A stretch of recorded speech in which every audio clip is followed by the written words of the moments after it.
If you've started this video, hopefully you have all your pieces made for Grandpa's bench. You should have a side, a top, a bottom brace, a side brace, and a side bottom. So now it's time to put Grandpa's bench together. So to do that, we go to the big eye, we click on New, and I'm clicking the arrow next to New, and choose Assembly. So an assembly is where we take parts and we actually assemble it or put it together. So the first thing we're going to do is we're going to come over here, and instead of Place from Content Center, you need to click the arrow next to it and go to Place. And Inventor should open it up to your folder with your parts. And the first part we're going to put in here is let's put a side in here. So click on Side and click Open, and kind of stuck to your mouse will be a side. It might take a second, but if you zoom out, I have a side here that's kind of stuck to my mouse. So I'm going to click, and I have one side, and now I actually need a second one, so I'm going to put a second one in here. And now I don't need a third one, so I'm going to right click and click OK. So now I have a side here, and you can see over here I have one side and I have a second side, and they get highlighted. Before we start, go over to side 1, right click on it, and choose Grounded. That's very important. It's going to make that side be stuck to the ground. Now the next thing we're going to do is we're going to hit Place again, and now we're going to put a side brace in. We're going to click Open, and off to the side over here I'm going to put in 2 side braces. Actually, I'm going to put one off to the side and one pretty close. And what you have to imagine in your head is that now we are gluing this stuff together. So this side brace needs to get glued into this notch here. So I'm going to click Constrain. And here's how this works. We're going to constrain or glue, I like to say glue. We're going to glue this side of the board to this side of the board here, right there. I zoomed in a little bit, but to that side. And Inventor may make a little pop sound, and if it's kind of touching it, we're going to click Apply.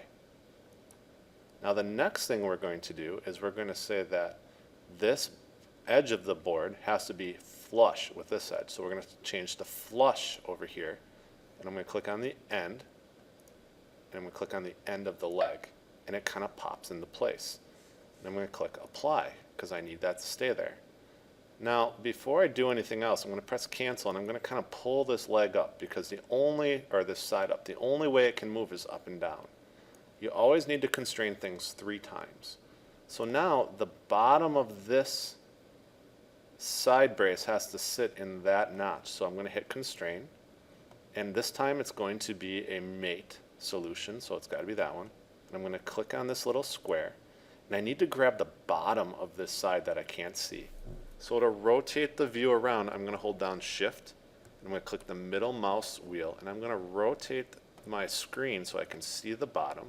I'm going to click that bottom piece, and it'll click into place, and I'm going to click Apply. I'm going to click Cancel, and now look, I can't jiggle or move this at all. If you can, you made a mistake.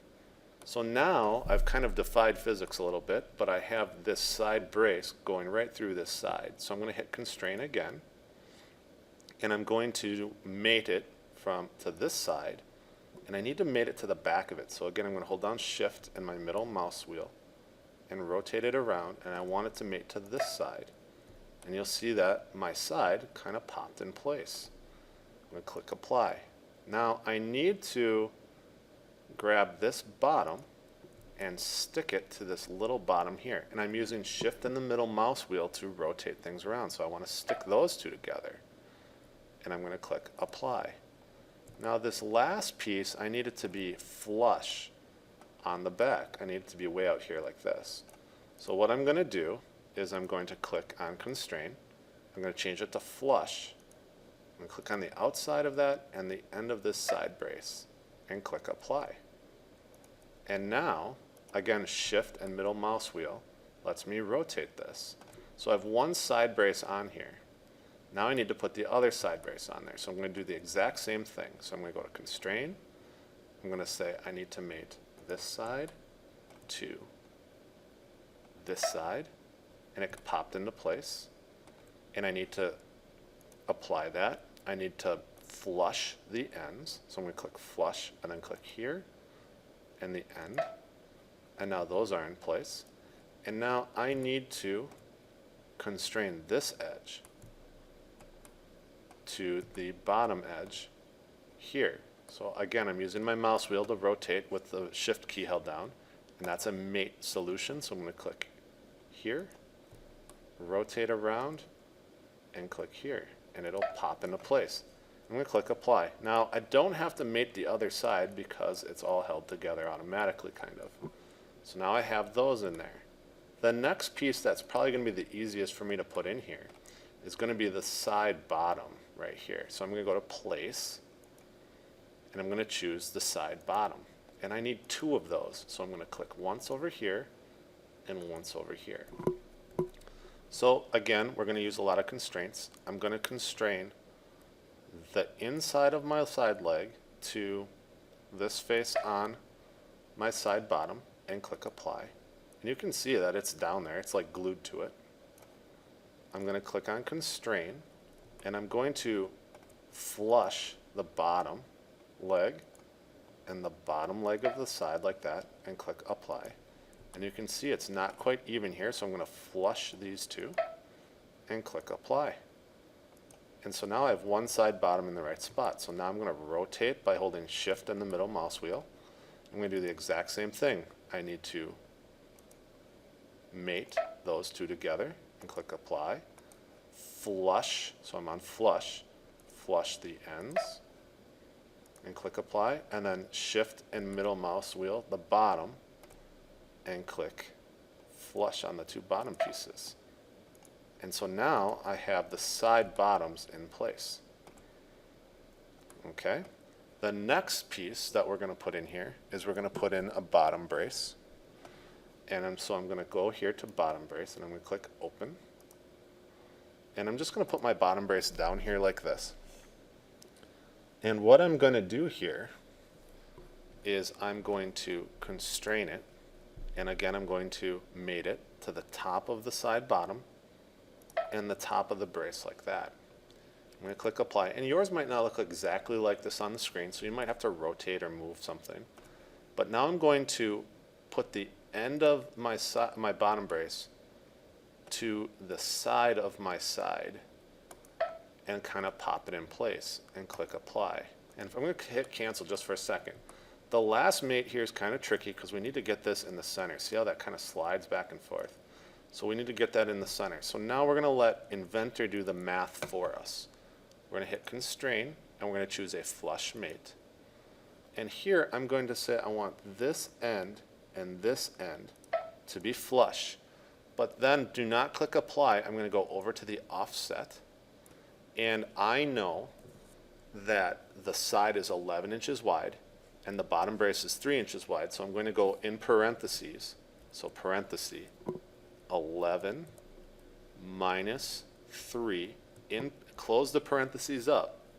And I'm going to divide that by 2 like that. And Inventor will do that math for you to put that in the middle, or you could just type in 4 inches.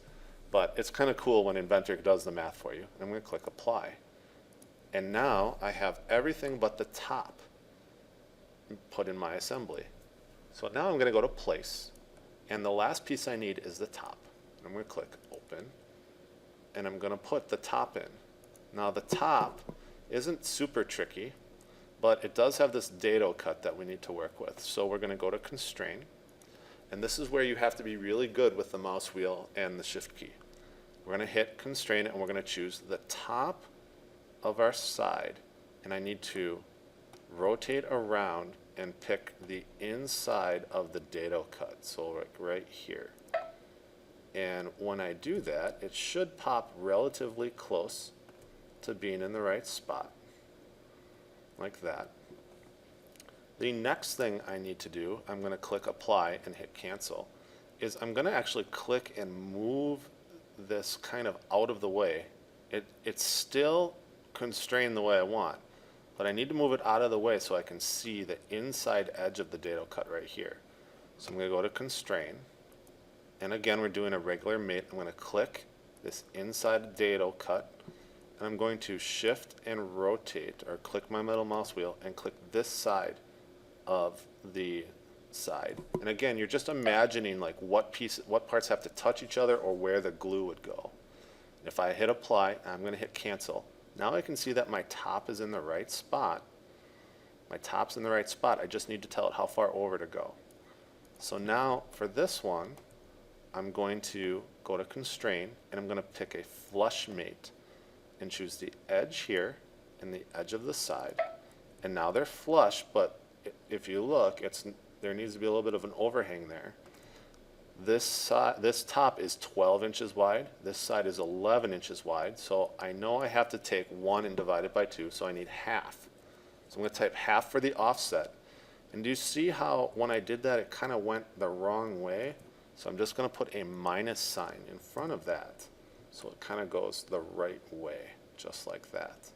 I'm going to click apply and cancel. And now if you click the home button on your assembly, you should be able to take the mouse and kind of jiggle these parts and see that nothing moves. And now you'll see that you have your assembly for Grandpa's Bench finished. Before you exit, make sure you go to Save As or Save. And in your Grandpa's Bench directory, I would call this Final Assembly. Now we'll click Save.